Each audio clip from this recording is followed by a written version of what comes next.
प्यारे दोस्तों, सादर अभिवादन। मैं हूं महेश कुमार वैद्य और आप देख रहे हैं एनजेपी हरियाणा।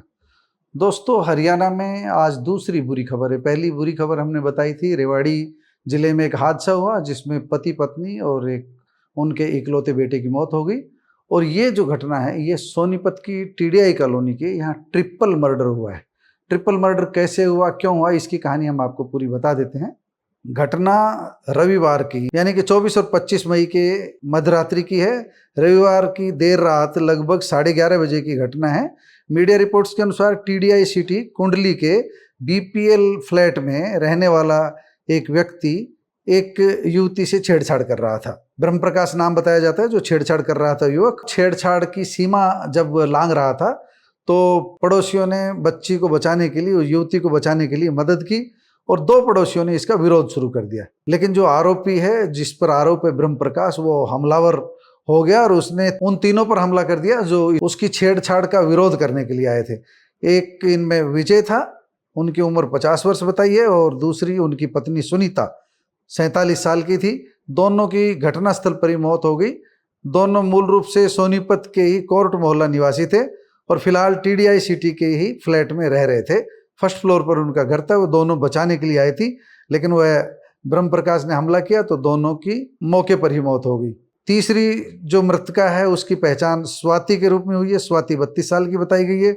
वह वीरेंद्र की पत्नी थी और बड़ोली गांव की रहने वाली थी और वह टीडीआई के बीपीएल फ्लैट में रह रही थी दूसरी मंजिल पर। जैसा मीडिया रिपोर्ट्स में आया, प्रत्यक्षदर्शियों के हवाले से जो रिपोर्ट आई है उसके अनुसार ब्रह्म प्रकाश नहीं चाहता था कि कोई उसके कुकृत्य का विरोध करे, लेकिन घटना जब सामने हो रही है तो मन में किसी न किसी के तो विरोध करने की हिम्मत जागती है।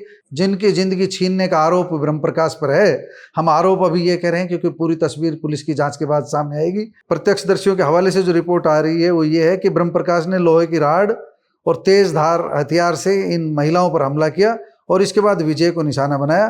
तीनों की मौके पर मौत हुई।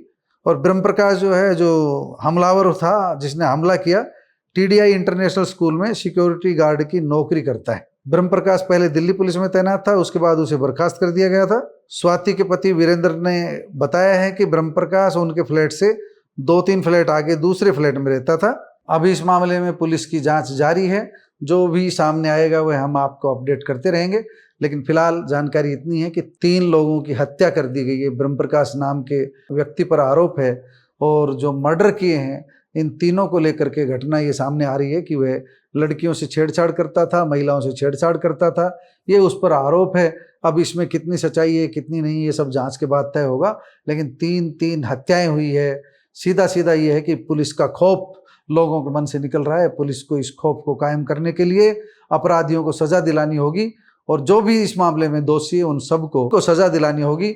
और दूसरी बात यह भी है, जब इस तरह की घटनाएं होती है, जब खुद पर बीतती है, तो सोचना चाहिए, 1-2 लोगों को नहीं बल्कि हर किसी को आगे आना चाहिए और इस तरह की घटनाओं का विरोध करना चाहिए। अगर विरोध करने में ज़्यादा लोग शामिल होते तो शायद ब्रह्म प्रकाश की हिम्मत नहीं पड़ती। जैसा बताया जा रहा है, हम फिर कह रहे हैं, ब्रह्म प्रकाश ने तीनों हत्याएं की है या नहीं की है ये जांच के बाद सामने आएगा। लेकिन अगर ब्रह्म प्रकाश ने ऐसा किया है तो उसकी हिम्मत नहीं पड़ती। अगर पूरा मोहल्ला उठ खड़ा होता, अगर पूरी कॉलोनी के लोग उठ खड़े होते तो उसकी हिम्मत नहीं होती। और पुलिस को भी इस तरह के मामलों में तत्परता दिखानी चाहिए थी। अभी पुलिस की इस मामले में लापरवाही रही, चूक रही, इस तरह की कोई रिपोर्ट नहीं आई है।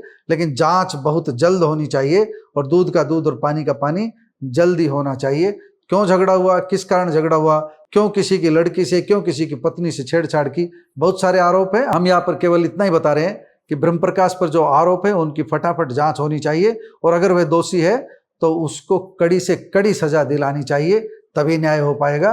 3 हत्याओं का होना प्रदेश के लिए, प्रदेश की कानून व्यवस्था के लिए शुभ संकेत नहीं है। नायब सैनी साहब, आपको इस मामले में खुद पहल करनी होगी और अपनी पुलिस को अधिक जागरूक बनाना होगा।